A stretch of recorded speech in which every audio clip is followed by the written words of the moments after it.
নিজের ঘরে শেষ দিনের মতো একবার সুন্দর করে ঘুমিয়ে নাও। কে বলতে পারে আজকের পর হয়তো এই বাড়িতেই তোমার আর ঠাঁই হলো না।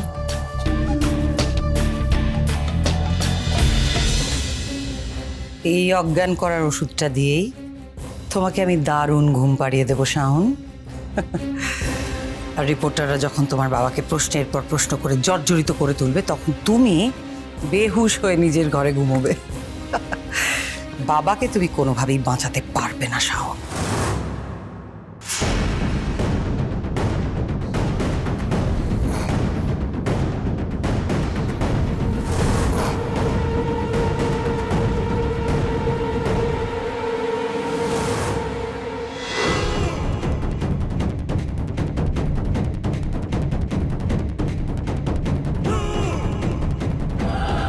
কি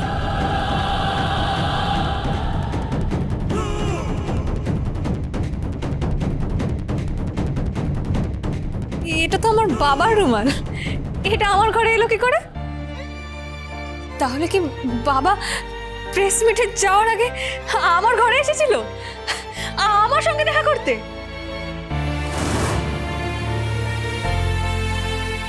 বাবা যদি এটা না চায় আমি রুমালটা ফেরতই দেবো না, আমার কাছেই রেখে দেবো। এটাতে যে আমার প্রিয় বাবা বাবা গন্ধটা আছে যেটা সারাক্ষণ আমার সঙ্গে থাকতে পারবে।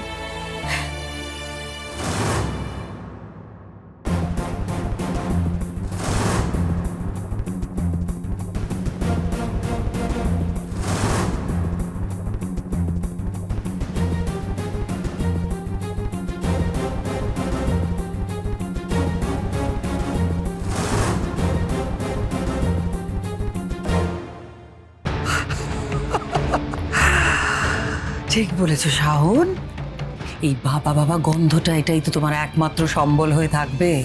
কারণ আজ যখন তোমার ঘুমটা ভাঙবে ততক্ষণে তোমার বাবার তোমার প্রতি যা রাগ, যা ঘেন্না, যা আক্রোশ, যা যা ছিল সব দ্বিগুণ হয়ে যাবে।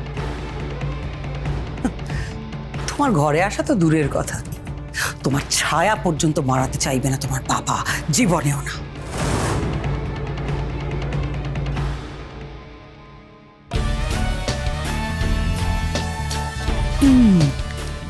রেস্ট নাও, ভালো করে রেস্ট নাও শাওন মা। নিজের ঘরে শেষ দিনের মতো একবার সুন্দর করে ঘুমিয়ে নাও। কে বলতে পারে আজকের পর হয়তো এই বাড়িতেই তোমার আর ঠাঁই হলো না।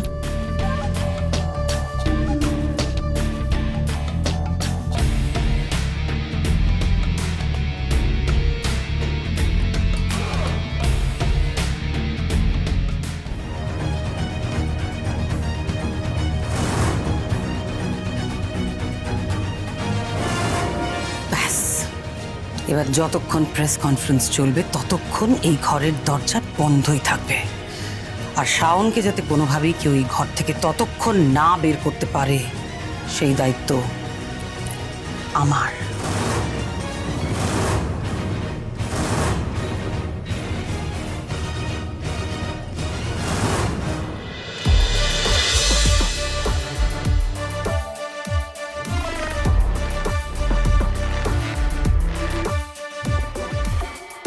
আপনারা বসুন, বসুন আপনারা।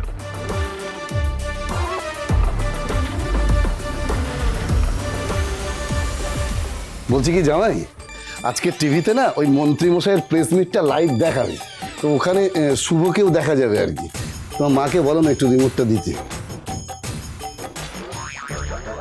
বলে লাভ নেই বাবা, আমার মা যেখানে যায় না সেখানে টিভি রিমোট ওখানকার লোকজন সব নিজের কন্ট্রোলে নিয়ে নেয়, বললেও ছাড়ে না।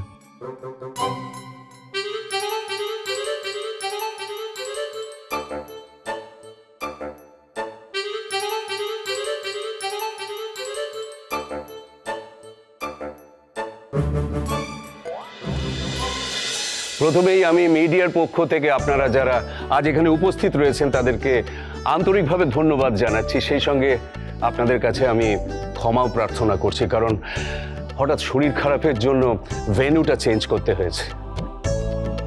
তাতে আমাদের কোনো অসুবিধা হয়নি স্যার। স্যার আপনি বললে আমরা প্রেস মিটটা ডিলে বা ক্যান্সেলও করে দিতে পারতাম। সেটা তো আমি চাইনি। আমার কাছে সবচেয়ে গুরুত্বপূর্ণ আমার কাজ, আমার দায়িত্ব, তারপর আমার শরীর স্বাস্থ্য। বিগত বছরগুলোতে দেখবেন আমরা সরকারের পক্ষ থেকে আপনাদের কাছে যা যা কথা দিয়েছি আমরা সেই কথাগুলো রাখার চেষ্টা করেছি। শিক্ষা দপ্তরের দায়িত্ব নিয়ে আমিও একইভাবে সেই কাজ করে গেছি।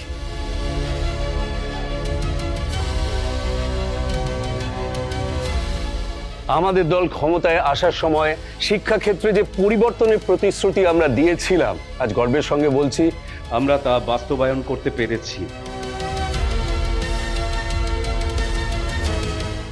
এই বিষয়ে আমি আপনাদের কিছু তথ্য দিতে চাই।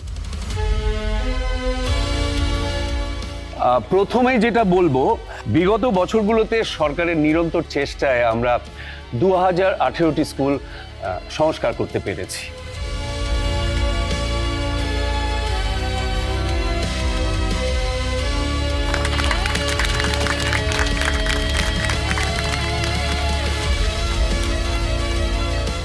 এছাড়াও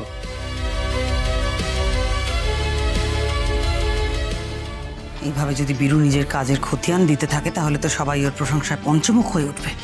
তোমার লোকটা কি করছেটা কি ম্যাডি? ওকে এখানে হাত গুটিয়ে বসে থাকার জন্য এসছে? ওকে প্রশ্ন করতে বলো। তুমি একটু ধৈর্য ধরো, ভালো মা ও সমস্ত প্রশ্ন করবে। আগে মামাকে নিজের আর ওই শিক্ষা দপ্তরে যা পড়াই করার করে নিতে দাও। তুমি দেখবে আজ মামা নিজের প্রশংসার বন্যায় যতটা উপরে উঠবে না, তারপর আমার ওই ফিক্স করা রিপোর্টারের কোয়েশ্চেন্সগুলোতে মামা ততটাই আচার খেয়ে একেবারে নিচে মাটিতে থপ করে পড়বে। আপনাদের মধ্যে অনেকেই হয়তো জানেন আমি নিজে বাংলা ভাষায় পড়াশোনা করেছি, মাতৃভাষায়। এবং আপনাদের চোখের সামনে অনেক সফল মানুষ আছে যারা আমাদের গ্রামেগঞ্জের সরকারি বাংলা মাধ্যম স্কুলে পড়াশোনা করেছেন। আসলে সকলের পক্ষে তো প্রাইভেট স্কুলের বেশি মাইনে গোনা সম্ভব নয়, আর সেই জন্যেই আমরা বাংলা ভাষায়, মাতৃভাষায় পড়াশোনা করাটাকে অগ্রাধিকার দিয়েছি। এজন্যে আমাদের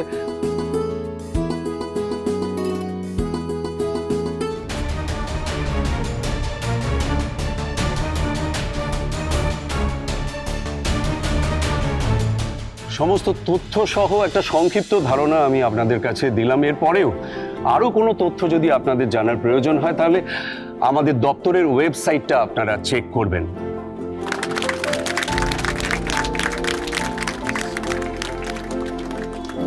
আমার যা যা তথ্য দেওয়ার আপনাদের কাছে দিয়েছি, এবার আপনারা আমার কাছে স্বাধীনভাবে প্রশ্ন করতে পারেন। মনে কোনো দ্বিধা সংকোচ রাখবেন না, আমি আমার সাধ্যমতো উত্তর দেওয়ার চেষ্টা করছি।